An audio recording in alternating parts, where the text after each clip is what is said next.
revisita aí as tuas anotações para a gente fazer uma breve recapitulação do que a gente falou na aula passada,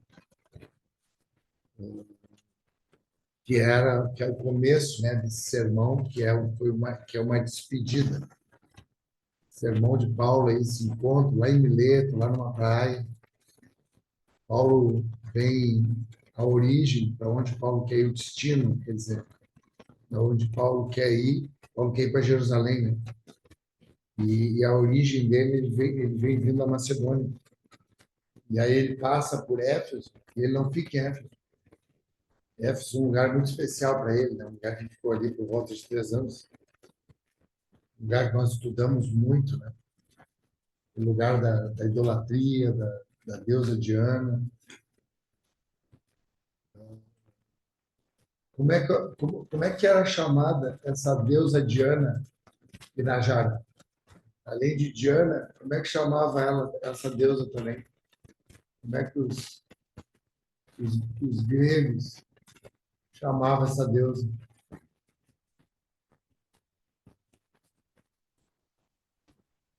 Ah, pastor, eu sei, mas eu não lembro agora. Diz assim, eu sei, mas não quero falar, só falo quando eu quero. Ai, Omar, como é que é o nome? Também era chamada a deusa Diana pelos gregos.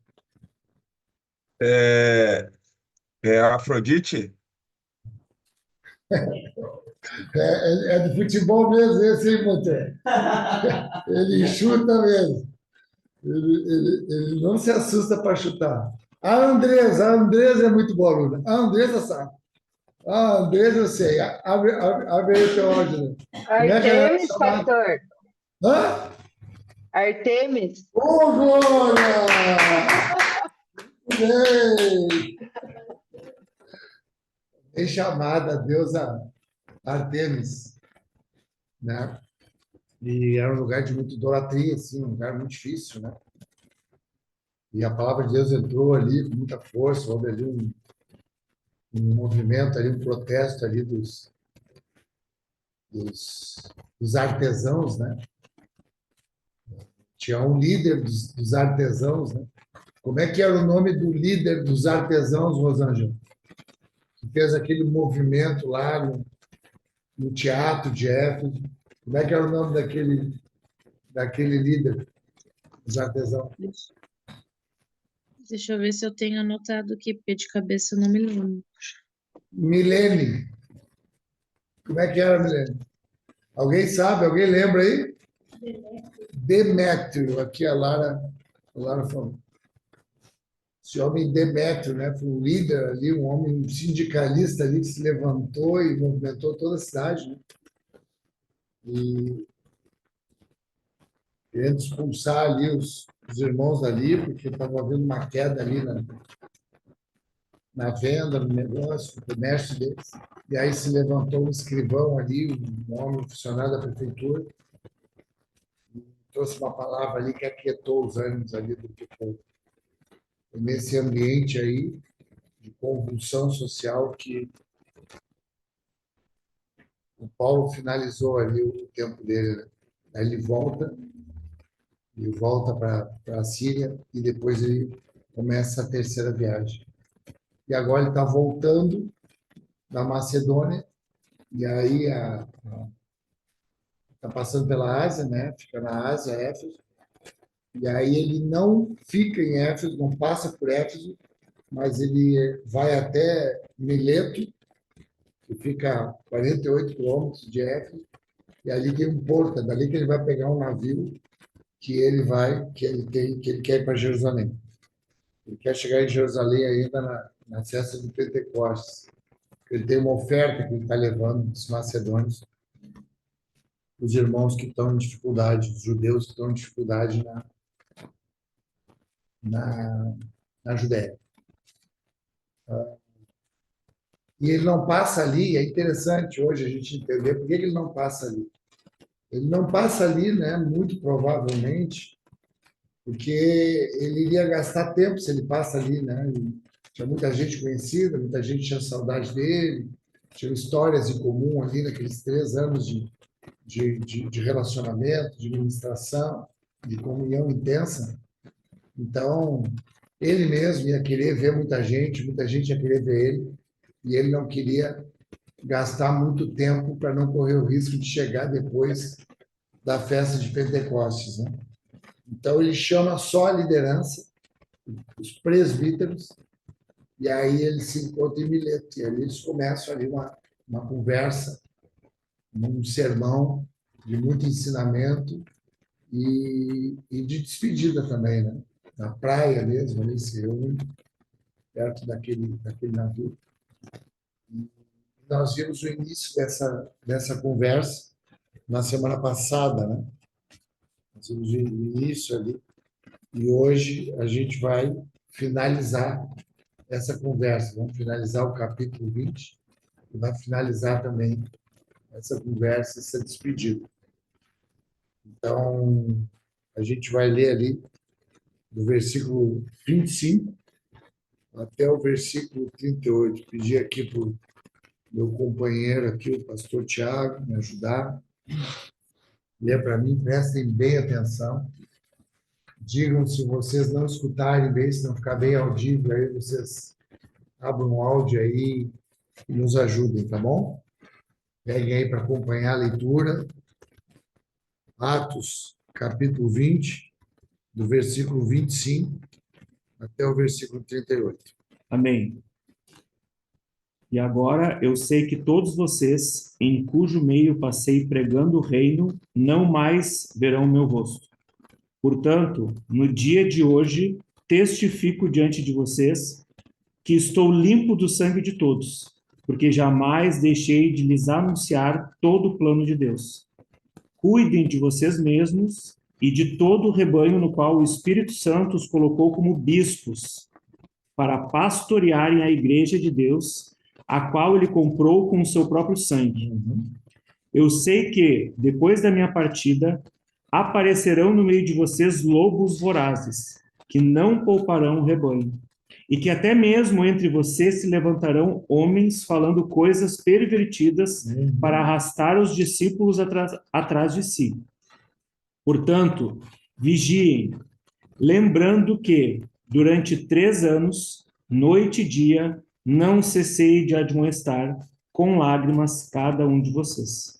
Agora, pois, eu os entrego aos cuidados de Deus e à palavra da sua graça, que tem poder para edificá-los e dar herança entre todos os que são santificados. De ninguém cobicei prata, nem ouro, nem roupas. Vocês mesmos sabem que estas minhas mãos serviram para o que era necessário a mim e aos que estavam comigo. Em tudo tenho mostrado a vocês que, trabalhando assim, é preciso socorrer os necessitados e lembrar das palavras do próprio Senhor Jesus. Mais bem-aventurado é dar do que receber. Tendo dito isso, ajoelhando-se, Paulo orou com todos eles. Então houve grande pranto entre todos e, abraçando Paulo, o beijavam, entristecidos, especialmente pela palavra que ele tinha dito, que não mais veriam o seu rosto. E eles o acompanharam até o navio. Amém, obrigado. Graças a Deus, graças a Deus. Muito bom. Então, a primeira coisa que eu quero chamar a atenção aqui é essa posição que ele dá, né? Que a partir de hoje, prestem bem atenção, porque vocês não vão mais ver o meu rosto. E essa fala de não ver mais o meu rosto não quer dizer que ele não tenha retornado lá. Que existe uma desconfiança que ele retornou mais uma vez a Éfeso. Mas o que ele está trazendo ali é trazendo uma atenção para aquela conversa. Por quê? Porque vocês lembram que ele disse, na aula passada, que ele disse, olha, eu não sei o que vai me acontecer, o Espírito, eu estou convicto que o Espírito que está me levando para Jerusalém. A única coisa que eu sei é que eu vou ser perseguido, que você entregue a prisões, mas a minha vida ela não é preciosa em nada para mim. A não ser que eu cumpra meu propósito, aquilo que eu tenho que cumprir, meu chamado. Lembra disso? Então, a partir disso, havia ali uma possibilidade de eles não se verem mais, né? Porque o clima no entorno, no caminho do apóstolo Paulo era um clima muito hostil. Muito hostil. A desconfiança de que ele volta lá, porque chega um momento que essas coisas que ele profetiza aqui acontecem. E aí ele tem que mandar o Timóteo para Éfeso. E o Timóteo vai lá e tem um tempo lá. Então há uma desconfiança de que ele tenha ido lá para ver Timóteo, para ver a igreja em algum momento. Mas quando ele fala aqui é uma chamada de atenção. Ele diz, olha, presta atenção, nós estamos aqui numa reunião de liderança. Isso aqui, para mim, esse sermão é muito importante, irmãos, porque é uma reunião de liderança. Uma reunião de presbitérios. Foram presbíteros que foram chamados. Que a gente vai ver até, lembram, né? O presbítero é o ancião, o homem mais velho. Lembram disso? Se vocês anotaram isso, corram aí os olhos sobre as anotações. Se não anotaram, anotem. O presbítero era esse homem mais velho, esse homem experiente, né? O bispo era o supervisor. Era aquele que fazia a supervisão. E também era o pastor. Então, essas três situações que a gente vê, essas citações, essas nomenclaturas, eles são a mesma coisa. A mesma coisa. É só uma questão de nomenclatura. Tanto o presbítero, quanto o bispo, quanto o pastor, eles têm a mesma função, a mesma responsabilidade, a mesma liderança nesse governo plural. Né? Então, é uma reunião de liderança que eles estão tendo ali. E aí ele chama atenção, olha, nossa reunião de liderança é reunião de coisa séria. Né? Reunião, olha, pode ser que a gente não se veja mais. É uma possibilidade com tudo que está acontecendo aí. Então, é uma coisa muito séria, vamos estar atentos. E aí ele começa a falar, e ele diz assim, olha, eu quero dizer que eu entreguei tudo para vocês que eu tinha que entregar. E aí ele usa uma linguagem aqui que ela é interessante, que daí ele diz assim, ó, no 26, portanto, eu vos protesto no dia de hoje que estou limpo do sangue de vocês, porque jamais deixei de anunciar todo o desígnio de Deus. Então, ele traz aqui uma fala que está lá, tá? Tem várias passagens no Deuteronômio, mas eu vou pegar um texto em Ezequiel 3. Pode ir abrindo Ezequiel 3 aí, que nós vamos ler juntos esse texto, porque é sobre isso que ele está falando. Sobre isso que ele está dizendo, porque era um dito que tinha uma pedagogia. O sangue de vocês agora é sobre a cabeça de vocês. Não tá, o sangue de vocês não está sobre mim. Né? O sangue de vocês está sobre a vida de vocês, está sobre a cabeça de vocês. Estou limpo do sangue de todos. Né? Então é interessante, porque quando ele está dizendo que ele está limpo, ele está dizendo, eu estou limpo porque eu entreguei tudo, porque eu falei tudo, porque eu fui intenso, porque eu fui integral, porque não teve nada que eu não tivesse vivido com vocês no tempo que eu tive com vocês. É isso que ele está dizendo. Por isso que eu estou limpo, eu saio daqui com a certeza, com a convicção que eu entreguei tudo para vocês. E aí, lá no livro de Ezequiel, capítulo 3, a partir do versículo 17, diz assim, filho do homem, eu te dei por atalaia sobre a casa de Israel. Da minha boca ouvirás a palavra e os ouvirás da minha parte. Quando eu disser ao perverso, certamente morrerás, e tu não o avisares, e nada disseres para o advertir do seu mau caminho, para lhe salvar a vida, este perverso morrerá na sua iniquidade. Mas o seu sangue da tua mão o requererei. Versículo 19. Mas se avisares o perverso, e ele se converter da sua maldade, do seu caminho perverso, ele morrerá na sua iniquidade, mas tu salvaste a sua alma. Também, quando o justo se desviar da sua justiça e fizer maldade, e eu puser diante dele um tropeço, ele morrerá. Visto que não o avisaste, no seu pecado morrerá. Nas suas justiças que praticar não serão lembrados, mas o seu sangue da tua mão o requererei. Então, o que ele está falando aqui? Ele está falando que ele é um atalaia, né? Um atalaia. A gente, há um tempo atrás, pegou essa palavra aí. Não sei até se não foi tu que trouxe essa palavra, foi a Lara que trouxe a palavra. O atalaia, né? O atalaia é aquele homem que ele fica numa guarita em cima das cidades muradas. Então, as cidades muradas tinham várias guaritas que ficavam bem altas e os atalaias ficavam visualizando, olhando para poder enxergar a presença do inimigo rapidamente e anunciar. Então, era isso que acontecia. Ele olhava, achava o inimigo, anunciava para a cidade se preparar.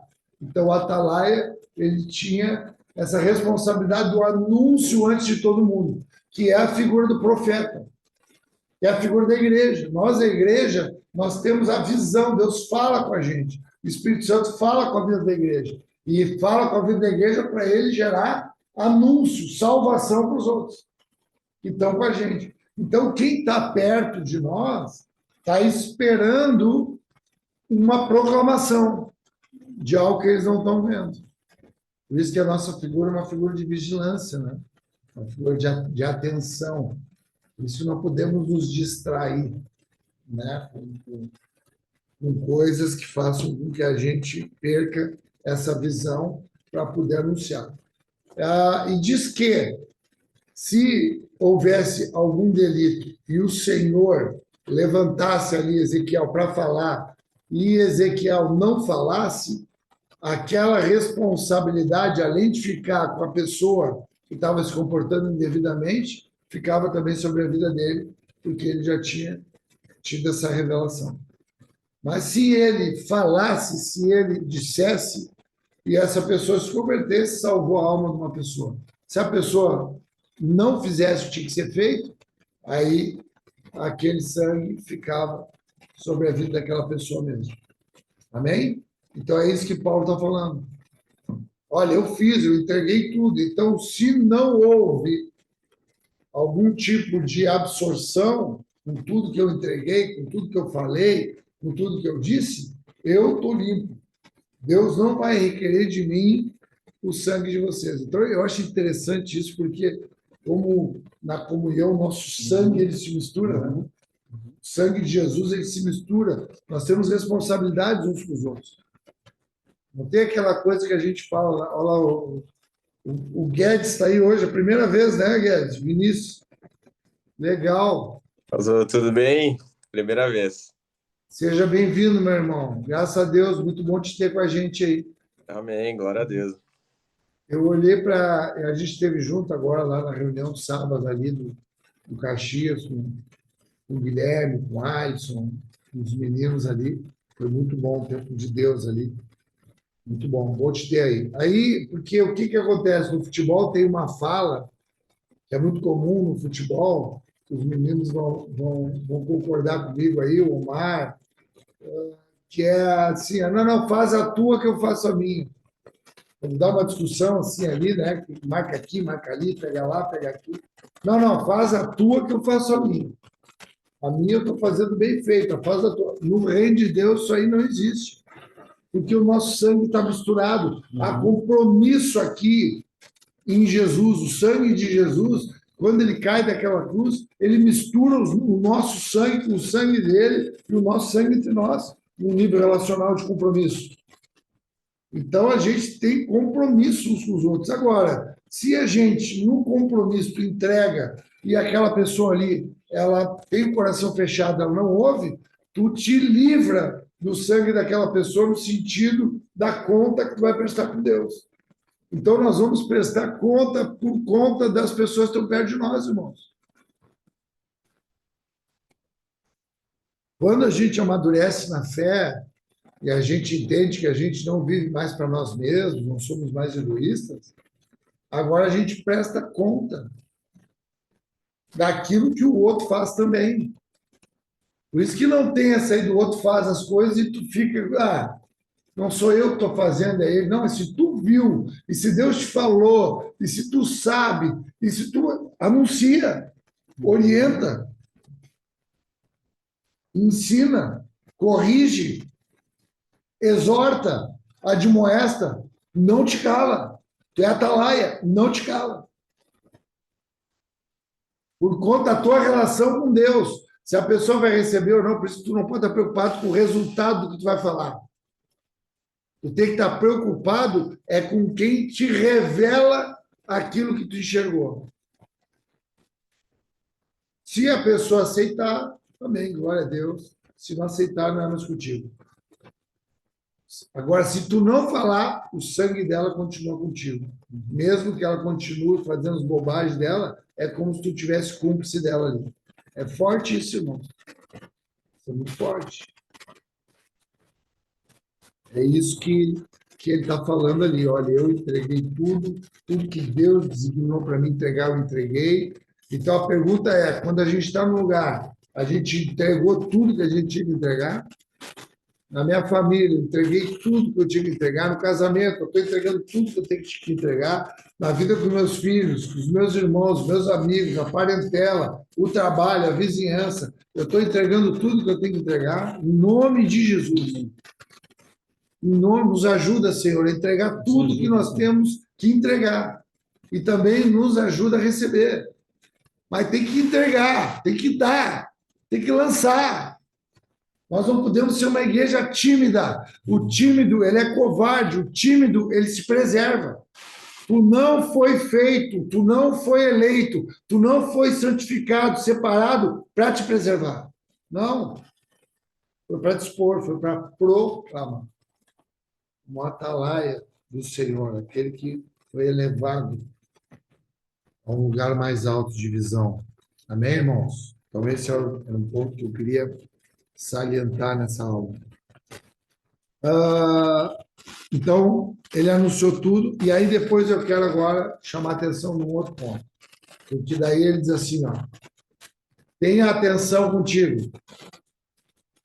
Então, ele fala duas coisas. Ele diz, cuida de ti, tenha atenção contigo e cuida do rebanho, das ovelhas, que o Espírito Santo te colocou como autoridade. Aí que ele fala bispo, né? Para pastorear a igreja de Deus. Aí ele fala pastor. A qual comprou com o seu próprio sangue. Então, aí vem essa mistura desse sangue. E aí ele diz, olha, cuida de ti. Então, aqui, a gente tem aqui uma chamada de atenção. Porque, às vezes, a gente está liderando alguém, está cuidando do rebanho e não está cuidando de nós mesmos.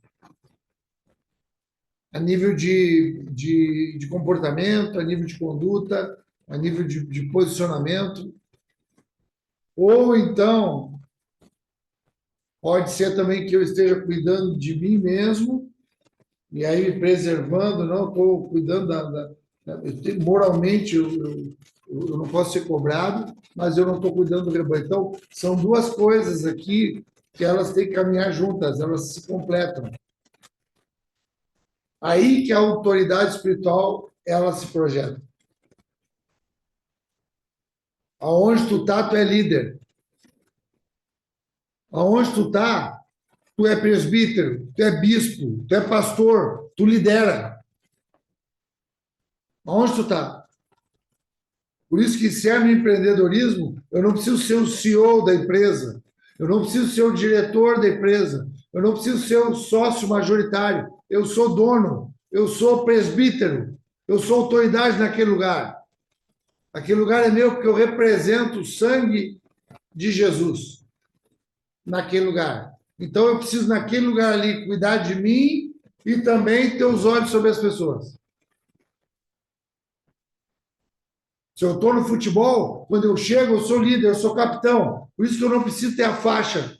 No futebol, eles ganham uma faixa assim, de capitão, né? Não preciso ter a faixa para ser capitão. Eu cheguei ali, eu sou líder. Eu sou o dono desse clube.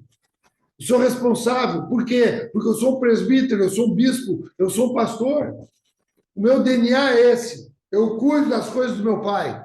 Por isso que eu tenho que cuidar de mim mesmo para manter essa consciência. Para depois também poder me lançar e poder cuidar do rebanho. Aonde tu tá, tem um rebanho. Aonde tu tá, tem um rebanho para tu cuidar. Aonde tu vai, tem um rebanho para tu cuidar. Tua casa é um rebanho para tu cuidar. Tu trabalho, tua igreja, tua escola, que está estudando, e os mais jovens. Laura, lá tem um rebanho para tu cuidar lá, Laura. Quando eu te deixo lá na escola, lá, quando eu te deixo lá, eu enxergo um rebanho ali para ser cuidado ali. Pessoas para ser pastoreadas ali. E aí eu vejo também um texto ali em 1 Timóteo. Queria que tu abrisse comigo nessa aula aqui de palavra. 1 Timóteo, no capítulo 4,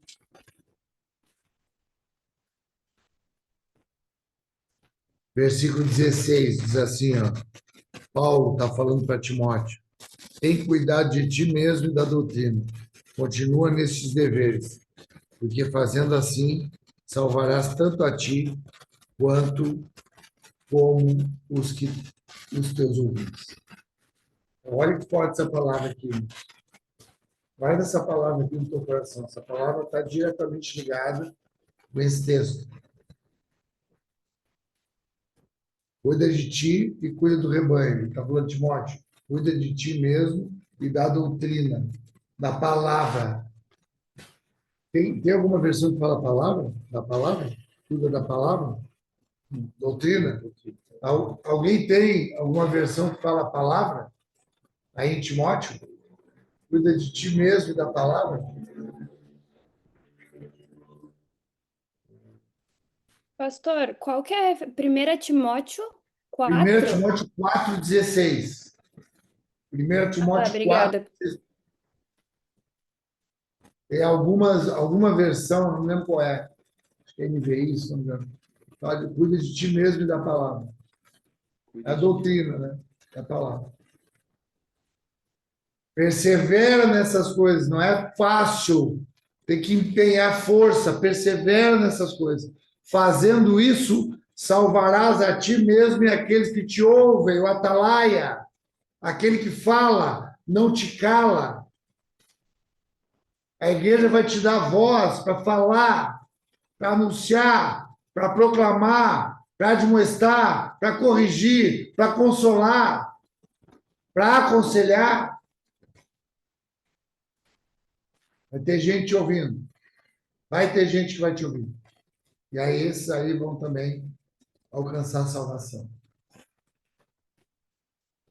Então, ele traz essa posição ali, quando ele fala ali, né, de Deus ali, né, pastorear a igreja de Deus, com um pouco o próprio sangue, não é o sangue de Deus, né? Deus é espírito, né? O sangue de Jesus, que é a Trindade encarnada. É o sangue de Jesus, né? O sangue do corpo de Jesus, é a cruz.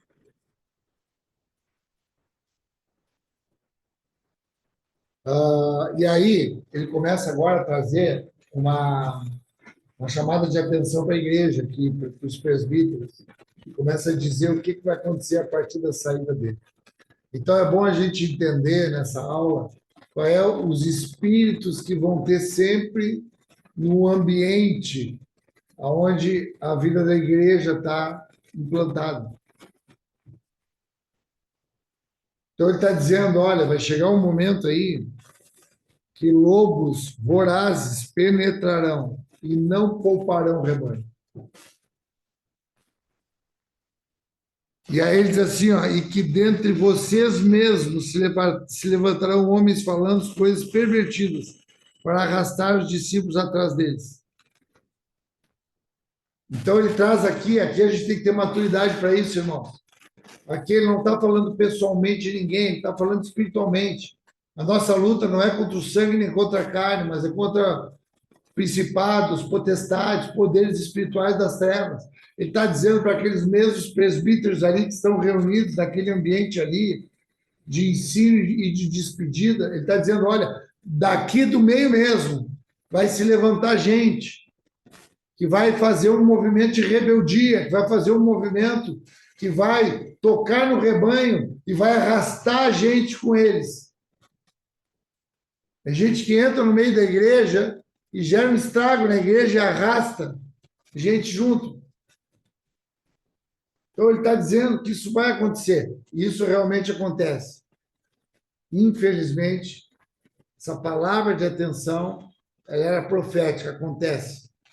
E a igreja de Éfeso passa por uma situação muito difícil. Por isso que o Timóteo é enviado para lá posteriormente. Então, a gente não precisa se assustar quando acontecem essas coisas, porque isso tem que acontecer. A Bíblia diz que essas coisas até são boas que aconteçam, porque nisso aparecem os aprovados. Então, a gente não fica só preocupado com esses que são rebeldes. A gente precisa ver a graça naqueles que se firmam. Nessa hora difícil. E nessa hora de movimento, de rebeldia, aparece aqueles que são esses lobos que atacam o rebanho, mas aparecem também aqueles que são firmes, fiéis, que são pastores, que são bispos. Vai aparecer também. Por isso que a gente tem que ser maduro. Porque senão a gente fica se tratando só como amiguinho, somos amiguinhos, irmãos, amigos, e perdemos a relação de discernimento. E daí tu não enxerga, tu começa a gostar tanto de uma pessoa que tu não enxerga, tu não admite que ela está naquele momento ali com uma dificuldade de fé. Então, hoje a gente vai ver bem aqui essa relação, irmãos. Essa relação de firmeza, de sobriedade e, ao mesmo tempo, de afetuosidade. De carinho. Porque é isso que a graça dá para a gente. Não é a gente virar um cara do quartel sem coração, insensível. Não, não é isso. Mas é saber viver os afetos sem perder a sobriedade. Saber que aquele que está contigo do teu lado, qualquer momento, ele pode estar se levantando contra ti. E isso não é pessoal. É da parte do próprio Deus, uma permissividade para que a gente cresça como igreja e se fortaleça emocionalmente para proclamar essa voz cada vez com mais verdade e credibilidade.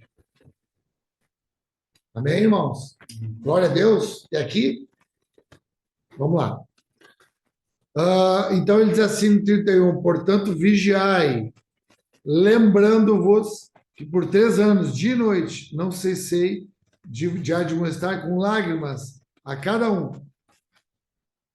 Então, ele está dizendo, olha, isso aqui eu estou chamando a atenção, para que haja vigilância, para que estejam atentos. Eu mesmo estive aí com vocês, eu fortaleci vocês, nós choramos juntos, todo dia, todo tempo. Era esse o meu coração. Ou seja, diante de tudo isso, ele está trazendo para eles, mas vocês estão preparados para isso. Lembrem, se lembrem das lágrimas que nós choramos juntos. É importante, no meio desse sangue misturado, tem lágrimas também que se misturam. Viu? No meio desse sangue misturado, essa gente que tem comunhão com a gente, tem lágrimas que se misturam, a gente começa a conhecer as lágrimas uns dos outros. É lindíssimo isso. É lindo isso. Tem sorrisos que se misturam, tem semblantes que a gente vai começando a misturar. Então, fica tudo misturado. Ele está dizendo, lembrem-se desse tempo aí. Lembre-se, porque eu não cansei de repetir, de admoestar, de ensinar. Nós não podemos cansar como igreja. Não é admissível. Isso é uma tentação que vem para nós. Não é admissível dizer, já falei 1, 2, 3 vezes ali e a pessoa não quer. Não interessa, tu tem que continuar falando e posicionando. Claro que tem um jeito de falar, tem uma maneira de falar, tem um tempo de falar, mas tu não pode admitir, tu dizer que não vou falar mais porque eu já falei 10 vezes. Não, tu tem que falar um número infinito de vezes, sempre. Quando estiver junto, é falando, é demonstrando, é corrigindo, é consolando, também recebendo da pessoa. E aí, agora, vem um ponto. Deixa eu ver como é que nós estamos de horário aqui. Vem um ponto agora, esse versículo 32, que é onde eu quero me deter um pouco nele, que diz assim, ó, que agora, pois, eu encomendo-vos ao Senhor e à palavra da graça, que tem o poder para vos edificar e dar herança entre todos os que são santificados. Então, esse versículo aí é o versículo que eu quero, porque aqui ele sela aqui nesse sermão a autoridade na vida deles. É nessa autoridade aqui que eles são presbíteros. É nessa autoridade aqui que eles são líderes. É nessa autoridade aqui que eles vão poder enfrentar essas situações difíceis. É nessa autoridade que eles recebem. A autoridade de quê? A autoridade da palavra da graça. A palavra, irmãos. Quem tem autoridade na vida da igreja não é um homem, não é um pastor, não é um presbítero, não é a palavra, é a Bíblia que tem autoridade. A palavra revelada que tem autoridade na vida da igreja. A palavra, não é o pai que tem autoridade em casa, uma casa de um homem de Deus, não é o pai que tem autoridade. Porque se o pai tiver autoridade acima da palavra, é autoritarismo e covardia. Quem tem autoridade é a palavra de Deus. Palavra. Somente a palavra. Então, a palavra da graça tem autoridade, é ela que nos santifica, é ela que nos dá essa consciência de que somos separados, é ela que nos dá a consciência de que somos herdeiros de Deus e co-herdeiros com Cristo. É a palavra que nos lembra, é a palavra que traz memória para a gente, é a palavra que ilumina o nosso entendimento, é a palavra que nos leva ao arrependimento, é a palavra que nos dá consciência de sermos perdoados, justificados, é a palavra de Deus, a palavra da graça de Deus que nos traz para o caminho da salvação, a convicção de salvação. É a palavra de Deus, irmãos, que nos consola, é a palavra de Deus que está na nossa vida, que é o selo que está na vida do crente, a palavra de Deus. Esse é o selo agora que eles recebem. E aí eu quero que vocês venham comigo lá no livro de João, no Evangelho de João, numa linda oração, lá em João 17. Abro em João, Evangelho de João, capítulo 17, que é a chamada oração sacerdotal de Jesus. É Jesus orando ali, intercedendo por nós, intercedendo pelos irmãos que estavam com ele, uma linda oração. E eu quero ler aqui alguns versículos dessa oração. Eu quero que tu receba essa oração sobre a tua vida aqui nessa noite. Essa mesma oração que Jesus fez é a oração que está sobre a tua vida nessa noite. Diz assim, ó, versículo 1. Tendo Jesus falado essas coisas, levantou os olhos ao céu e disse: Pai, é chegada a hora, glorifica o teu filho, para que o teu filho te glorifique a ti. Assim como lhe conferiste autoridade sobre toda a carne, a fim de que ele conceda a vida eterna a todos os que lhe deste. Tu vê que ele fala que é como se ele saísse da vida dele e ele ora como se ele estivesse orando também pelo Filho de Deus. Amém, irmãos? Sim. Tem uma oração assim que a gente faz, né? Eu faço muito isso, que é como se eu saísse de mim e eu oro por mim, assim. oro pelo pastor Alberto, aquilo que é como se eu visse assim o pastor Alberto como um instrumento e orando, abençoando a vida dele para aquilo que ele tem que fazer. É isso que ele está fazendo aqui, é assim que Jesus está se posicionando aqui nesse momento que João está narrando. Então ele diz assim no versículo 3: e a vida eterna é essa, que te conheço a ti, o único, verdadeiro Deus, e a Jesus Cristo a quem enviaste. Eu te glorifiquei na terra, consumando a obra que me deste para fazer. E agora glorifico ao Pai, contigo mesmo, com a tua glória, que eu tive junto de ti antes que houvesse o mundo. Manifestei o teu nome aos homens que me deste no mundo. Eram teus, tu me confiaste, e eles têm guardado a tua palavra.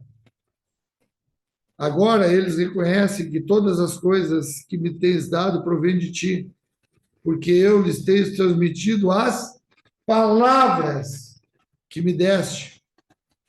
E eles as receberam e verdadeiramente conheceram que saí de ti e creram que tu me enviaste.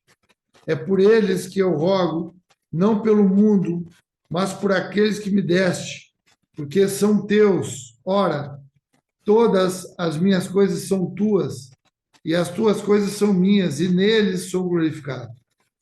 Já não estou no mundo, mas eles continuam no mundo. Ao passo que eu vou para junto de ti, Pai Santo, guarda-os em teu nome, que me deste, para que eles sejam um, assim como nós. Quando eu estava com eles, guardava-os no teu nome, que me deste, e protegi-os, e nenhum deles se perdeu, exceto o filho da perdição, para que se cumprisse a Escritura. Mas agora vou para junto de ti, e isso falo no mundo, porque para que eles tenham o meu gozo completo em si mesmos. Eu lhes tenho dado a tua palavra, e o mundo os odiou, porque eles não são do mundo, como também eu não sou. Não peço que os tires do mundo, e sim que os guardes do mal. Eles não são do mundo, como também eu não sou. Santifica-os na verdade. A tua palavra é a verdade. Assim como tu me enviaste ao mundo, também eu vos enviei ao mundo. E a favor deles eu me santifico a mim mesmo, para que eles também sejam santificados na verdade. Não rogo somente por esses, mas também por aqueles que vierem a crer em mim, por intermédio da sua palavra, a fim de que todos sejam um, como és tu, ó Pai, em mim e eu em ti, como também sejam eles em nós, para que o mundo creia que tu me enviaste. Então, irmãos, essa linda oração aqui para nós, sela a palavra no teu coração. Tu és um homem, uma mulher especial. Por quê? Porque tu foi santificado. A palavra santificado quer dizer separado. Escreve isso, para isso ficar marcado. Santificado é separado. Separado pela palavra. É a palavra que separa. A palavra é uma espada de dois gumes que divide, que separa uma coisa da outra. Tu foi separado do mundo pela palavra e tu foi santificado pela palavra, pela verdade que está na palavra. Por isso que tu estás, mas não és do mundo. E há uma oração para a tua vida, que tu seja livre do mal. Qual mal? Perder a fé, perder essa verdade da palavra. Perder essa verdade que eu sou separado, que eu sou santificado, porque eu tenho alguma fraqueza? Palavra. A palavra é que santifica. Então, Paulo estava dizendo, santifica na palavra, que só a palavra pode fazer com que nós sejamos um. Como o Pai era um com Jesus. E todos aqueles que foram dados para Jesus também foram conectados no Pai. E todos eles se tornaram um. E nós também, quando cremos pela palavra, também sendo santificados, nos tornamos um. É isso que ele está dizendo, que o Paulo está dizendo para eles naquela praia. Fiquem firmes, porque vocês são um. Mesmo que haja entre vocês essas dificuldades, essas pessoas que vão enfraquecer, isso também já está escrito. Porque com Jesus também houve um que se perdeu. Porque já estava escrito. Houve um que se rebelou também. Isso já está escrito, vai acontecer. Para que vocês fiquem firmes no selo da palavra e para que vocês testemunhem, e para que vocês anunciem para o mundo essa palavra, essa verdade que liberta a vida do homem, do mundo, de si mesmo, dos seus medos, das suas ganâncias. É isso que Paulo está selando, essa santificação de herdeiros na vida deles. E depois ele diz assim, que não cobiçou nada, ele não quis nada. E aí ele começa a dizer que ele trabalhou, que ele esteve junto, mas ele se preocupou em trabalhar. Ele era um fazedor de tendas, né? Ele tinha aprendido uma profissão com o pai dele. Lembra que nós estudamos isso? Lá no capítulo 18, eles entrando em Corinto, com Áquila e com Priscila. Jesus também era marceneiro, porque ele aprendeu essa profissão com o pai dele. Isso era muito comum. Os judeus aprendiam a profissão de seus pais. E Paulo também tinha uma profissão, e ele se sustentava por essa profissão. E não que não possa ser diferente, porque no livro de Coríntios ele fala muito claro que o trabalhador é digno do seu salário, que a igreja tem que sustentar também os pastores, mas no caso dele, ele está trazendo um testemunho que eles viram ele se sustentando através daquilo que ele mesmo fazia. E que às vezes nós temos que arrumar alguma coisa para fazer o nosso sustento. E aí ele traz ali o que ele fazia, olhava para os necessitados, e aí ele traz aquela palavra, né? Mais bem-aventurado é dar do que receber. Mais bem-aventurado é dar do que receber. Dar a palavra, entregar essa palavra, entregar o que eu tenho, ser um líder, ser alguém que se expõe, alguém que tem coisas para entregar, tu tem coisas para entregar. Dá, porque é mais bem-aventurado, agrada a Deus quando a gente dá, quando a gente entrega, quando a gente se entrega completamente. Jesus falou isso. Aqui é interessante, porque isso aqui não está em nenhum evangelho. Essa questão, isso a gente fala muito, né, de melhor dado que receber. Isso não está em nenhum evangelho. Isso aqui é o que eles chamam, os teólogos chamam de uma mensagem transmitida. Porque isso aí ouviram Jesus falar e aí Paulo está transmitindo aqui, junto com o Lucas, aquilo que Jesus falou, mas que não está registrado nos evangelhos. É só em Atos aqui que isso é falado. Então, é eles descrevendo o que Jesus tinha falado. Isso ficou marcado, apesar de não ter sido escrito nos evangelhos. O melhor dado que receber, Jesus falava isso.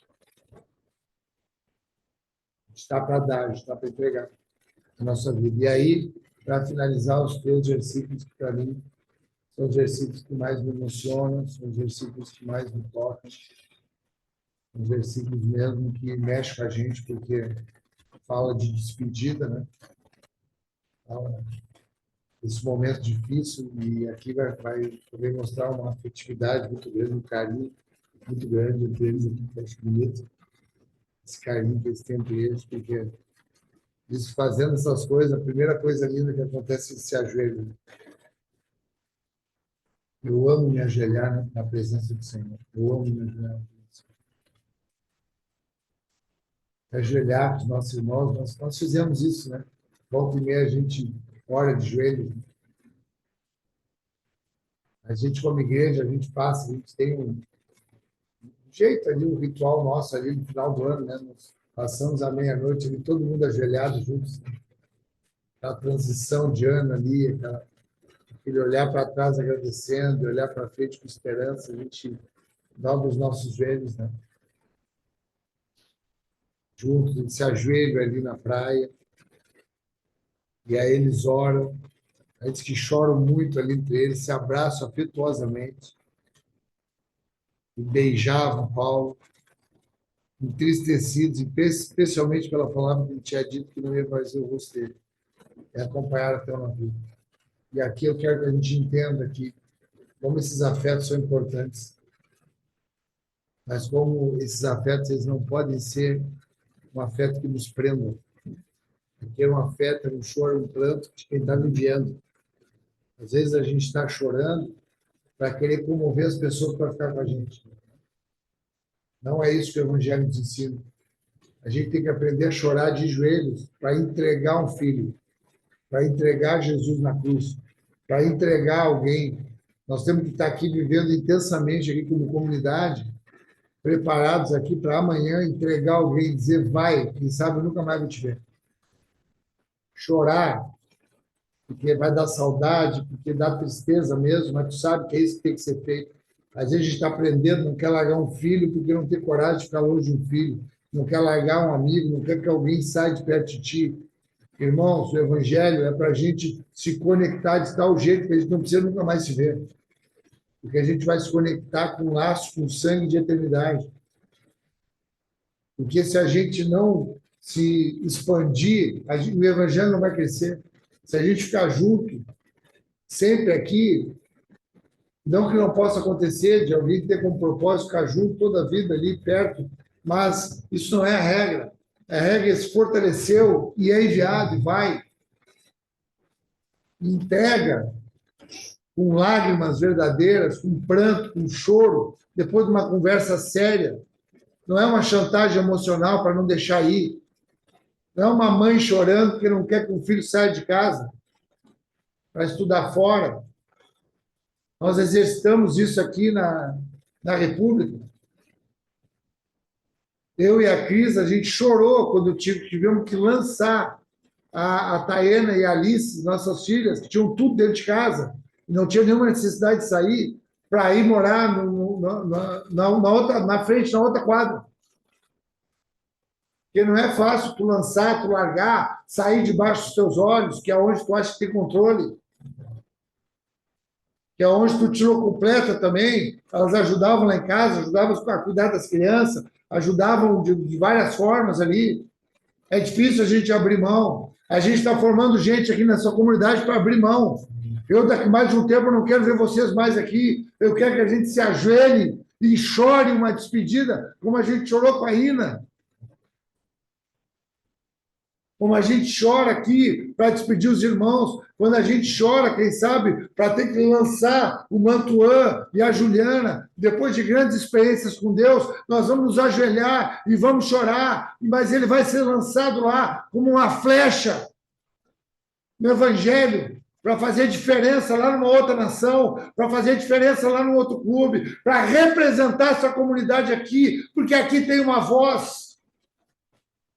Não é torcer para não sair mais daqui.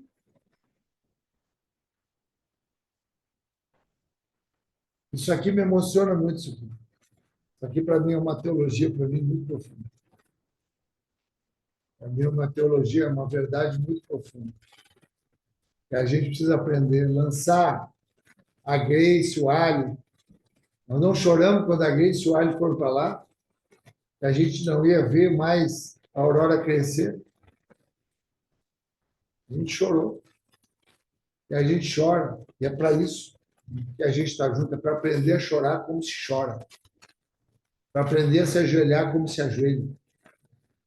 Para aprender a se entristecer como tem que se entristecer. E levar até o navio e ver aquele navio saindo bem devagarinho. A saída do navio é muito devagarinho. Bem devagarinho. E aquelas lágrimas, aquele soluço, parece que não vai cansar. Volta caminhando, 48 quilômetros ali. Só que depois estão firmes, estão renovados, cada um fazendo o que tem que ser feito. Porque aonde nós nos encontramos, irmãos, ninguém mais pode nos separar, é na eternidade. Nós já nos encontramos lá. Nós não precisamos morrer para nos encontrar na eternidade. É aqui que nós nos encontramos na eternidade. É aqui que a gente resolve lá, a nossa vida toda. É aqui que a gente resolve. É aqui que a gente se encontra na eternidade. E aí ninguém separa mais. Acabou. Amém, irmãos?